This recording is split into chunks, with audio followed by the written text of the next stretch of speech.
So welcome, Merryn. I've heard that you flew to a healing festival all the way from the US. Yes, all the way from Pennsylvania, yes. So it's our great honor to have you here. And for those who didn't manage it to be part of your program, could you just introduce, maybe even in one sentence, what you create here or in general? Sure. So here at the festival, I did a workshop about trauma-informed and trauma-responsive practitioners, why it's important to be trauma-responsive in your work. And then I'm also facilitating the integration sanctuary and serving hape, one-on-one hape ceremonies. So the trauma program was more for the facilitators and for those who lead the people into let's say, who facilitated something, if I understand it correctly. And then on the side, you do the integration for the participants of the program who encountered something that they would appreciate someone to help them deal with. Exactly, yeah. At my workshop, there were all kinds of people, practitioners, facilitators, teachers, clinicians. But really, the message is for anyone who is working with other people, because it's really important to understand the concept that someone might be responding or reacting or acting the way that they are because of something that happened in their past. And so being aware of that and being responsive to that is a really crucial practice that helps us to build empathy and compassion and build community. And apart from like general empathy and compassion that we should have for others, is there some like simple tips how to deal with someone who throughout the program is having some signs of like trauma coming out? Well, I had an opportunity to actually witness this in the integration tent, as I was mentioning earlier. There's a lot of things here that are very activating and really powerful and beautiful. And at the same time, there's not a lot of space to be able to express, what someone might have been going through, what was activated. And so several people have come to the integration tent and I've guided different kinds of meditations. A lot of it is based around yoga, so including meditation and breath work and chanting. Including the body even. Yeah, all of my work is somatic based. So based in the body and tuning into the present moment sensations. And so at least 3 or 4 people that came to the tent, we just had a time to relax and tune in to what was coming up for them in those processes, what was being triggered, what was feeling overwhelmed for them. And there were a lot of releases, emotional releases. It was really quite intense, but really beautiful. Wow, I mean, how did you learn all of this, how to facilitate this, or how to get people through this? Was it, how was your personal journey that led you to this path? And did what you create develop in the way that the things that you facilitate today, you didn't start with, or is it something that you always knew that you would do and you do it? A little bit, yeah. It's kind of been weaving together since I was really young. My mom became a yoga teacher when I was a toddler, so when I was really small. And so I've been around the practice of yoga for over 25 years of my life.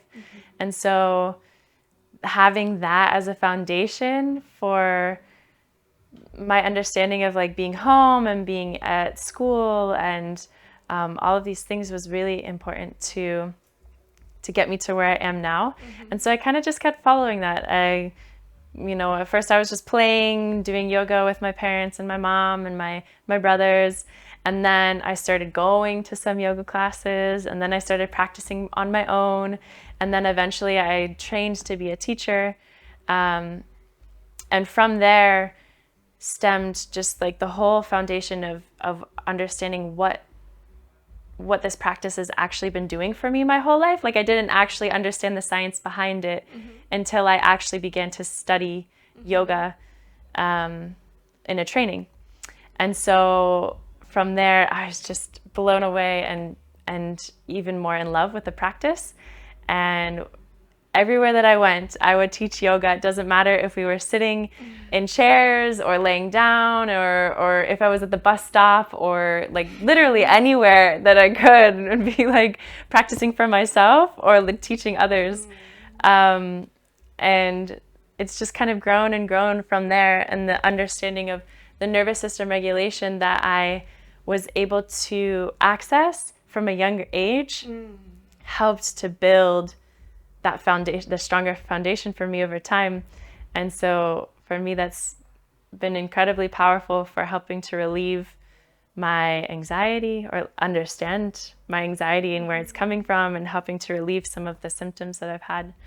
And also working with intense feelings like anger and rage, and learning how to express them in a way that's healthy, and express them in a way where I can really go for it, but also feel safe and supported.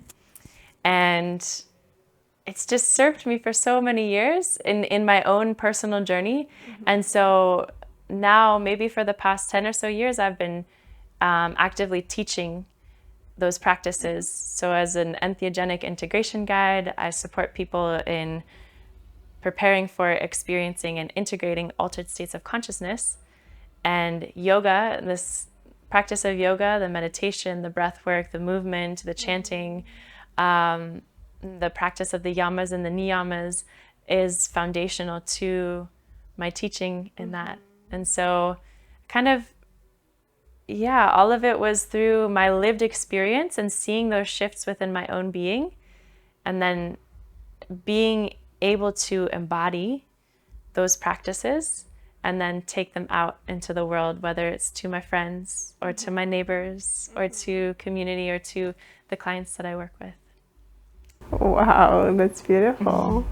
And you mentioned the altered state of being. I'm curious because I as well saw in the program that you facilitated a Happy ceremony.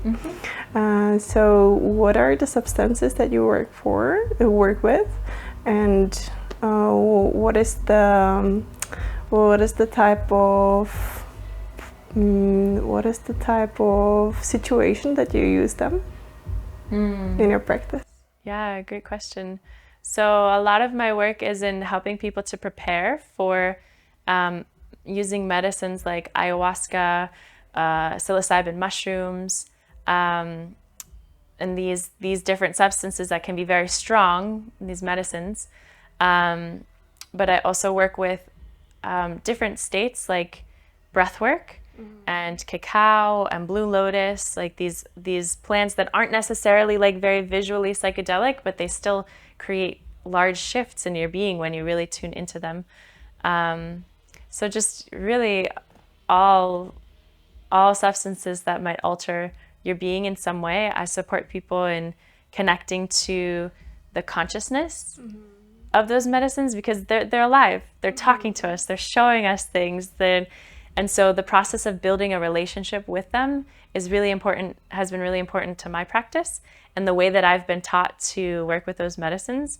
And so for me, it's just an absolute joy to be able to share that process with others, right? How to communicate, how to give an offering, how to find the way that works for them to be in right relationship with those medicines. And then the medicines do what they're supposed to do.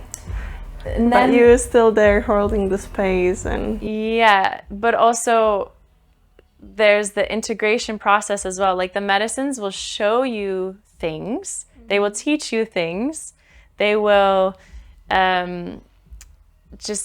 they give so much to the process, but then you are the one that has to take them with you. You are the one that has to integrate them. You are the one that has to take them to your daily life and say, okay, I'm going to apply this practice. I'm going to apply this lesson to my life. Because what I've seen so many times is, oh yeah, people say, yeah, I've been to like 13 ayahuasca ceremonies. Oh yeah, it's really cool. But then okay, so what is missing? So what? Like, are you really living what the medicine is trying to teach you? Are you really embodying that? And so that's something that I support people in one-on-one work, couples work, small groups. I also teach different kinds of classes and workshops and some retreats. See, this is something I heard about iOS guys, that if it's really what it's supposed to be, then probably you're only gonna have it once in your life, and then it's not like that you would like to have it 30 times after. Is there something about it, or does it not make sense? No, that's exactly what it should be like. My understanding and the way that I was taught was that if you integrate the medicine, as in if you live what the medicine is showing you, is teaching you, is making you feel, you don't need to go back to the medicine. And so unless you are a medicine person studying on that path to facilitate or to assist facilitation, then it's important to really know yourself in those altered states and be able to be in that process. If that's not your path, though, it's not really necessary to go back again and again and again and again, because what I often find, what I've even found for myself, is that if I go back to a medicine and I haven't taken the time to integrate, the medicine will say, like, hello, like, I'm just going to tell you the same thing as last time. Why are you here? You didn't integrate the last thing I told you. And that's actually happened to me a few times, where I've sat, for example, in an ayahuasca ceremony, and it was like, oh, I feel like deja vu. Oh, and then grandmother Aya is like, yeah, you didn't live this next lesson, so I'm just going to give it to you again. Oh, that's awesome. But I see that happening again and again for people. And so the process of integration is truly, it's simpler than people think. There's kind of this mystery of like, oh, but what do you actually do for integration? Give me the answer, give me the tangible answer of what you actually do. And it's that time and space to pause and reflect and to be present, to the conscious awareness of the fluctuations of your being, the fluctuations of your sensations, and the fluctuations of your mind, and being present through all of that.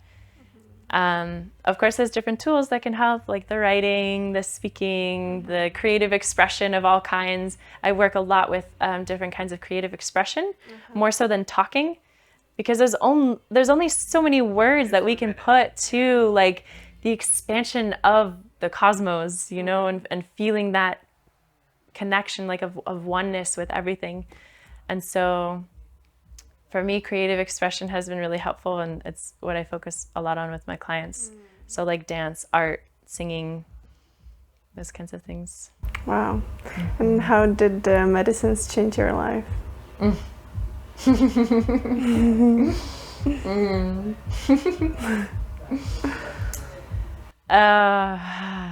The first time that I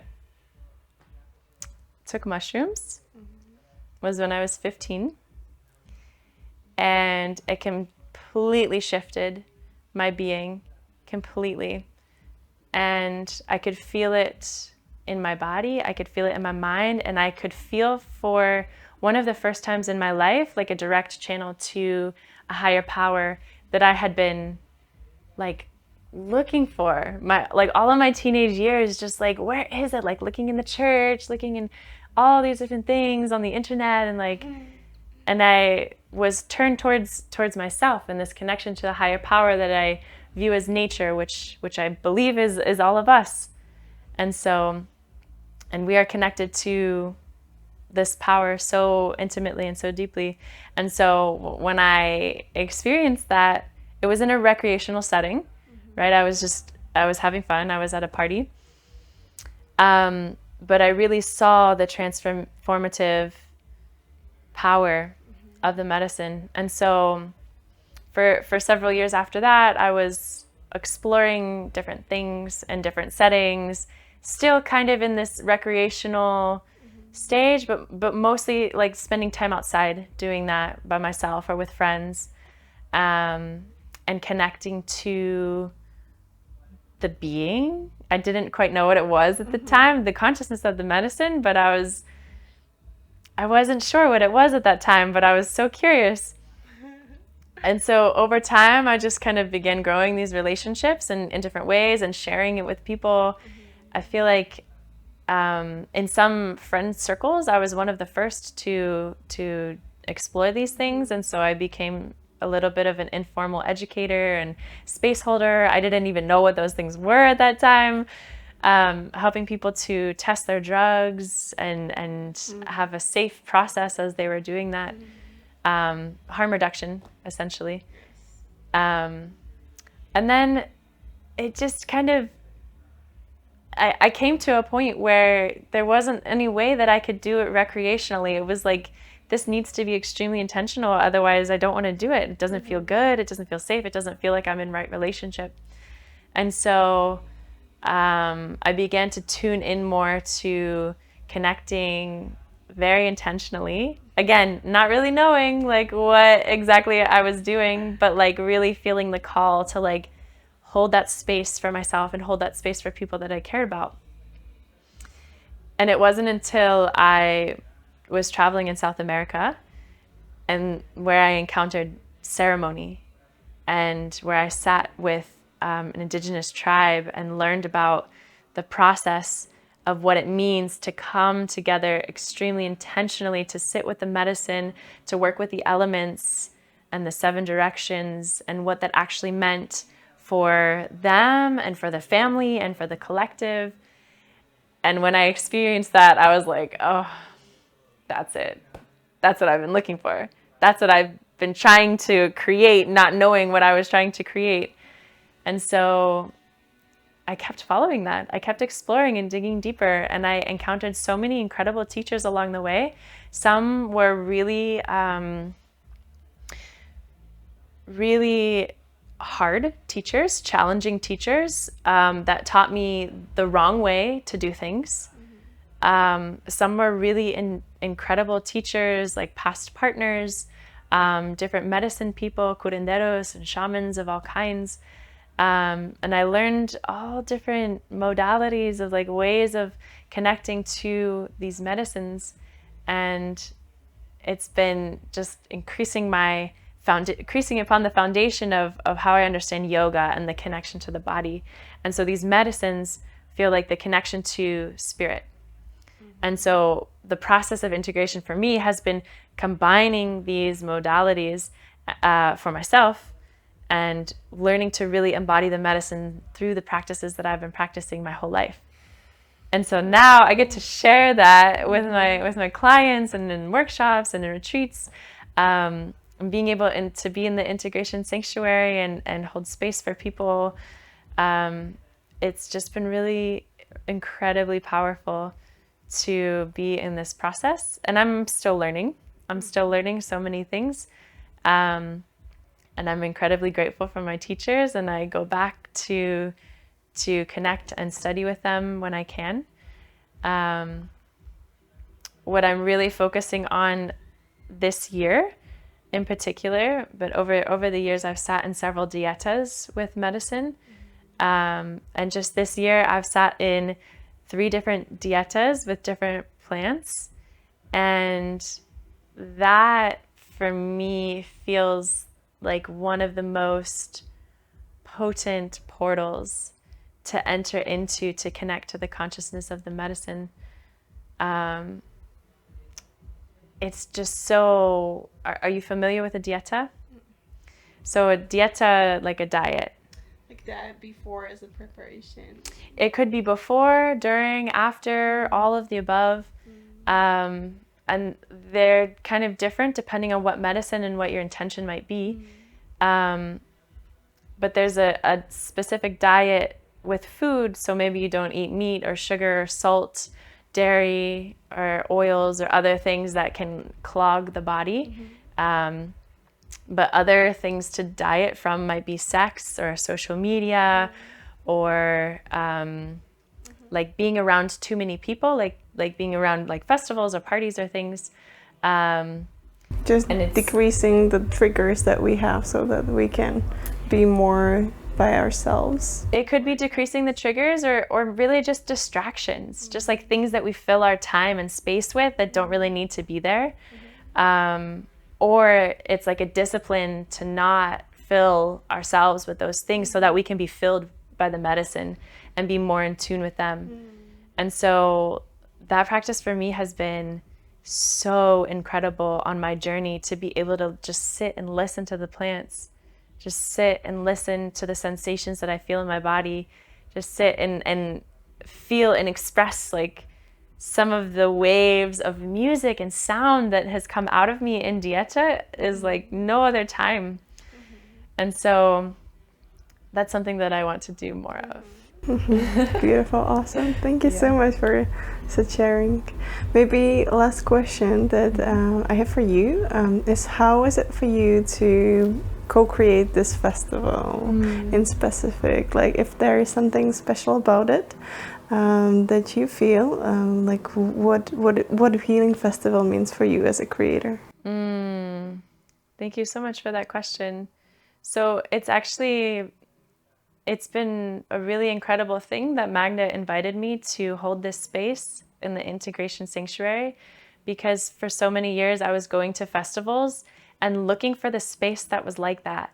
I was looking for the people who were there to just hold space, who were there to listen, who were there because they were asked to be there, because they're good at it, because whatever, for whatever reason. And I was always looking for that space, and realized that in many of those spaces, I was informally doing that. Like, I was just kind of naturally like holding that space for myself and others. And so now to be able to do that here at the Healing Festival, it just like brings it full circle for me to be present and holding that space, and to co-create, like to support the evolution of all of these people. Like, there's so much beautiful, incredible information that can help us all to evolve and to be more present with our human life and our human existence. And if we don't take the time to sit with that, if we just jump from thing to thing to thing to thing, right, it's going to be harder to actually embody that and live that. And so to be a space that people can come to co-create this space and that process of really embodying what we're learning and what we're exploring and what we're healing and what we're seeing that we need to heal, just feels so nourishing and so aligned with how I feel and the work that I want to continue to do. So it feels like an honor, and I hope to be able to come back in the future and continue to co-create. That's awesome. Thank you for filling this missing role. And thank you for your presence and everything that you brought with you. If there is any kind of message that you would like to end with, or something that you would like to share and wasn't shared yet, you have the choice to say now. Thank you.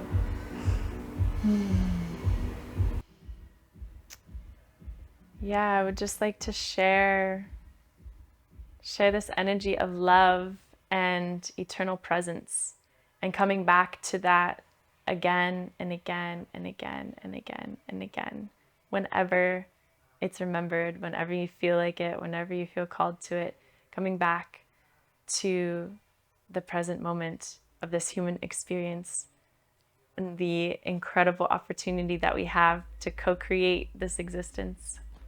Thank you. So simple, but yeah. Thank you very much. Yeah, thank you.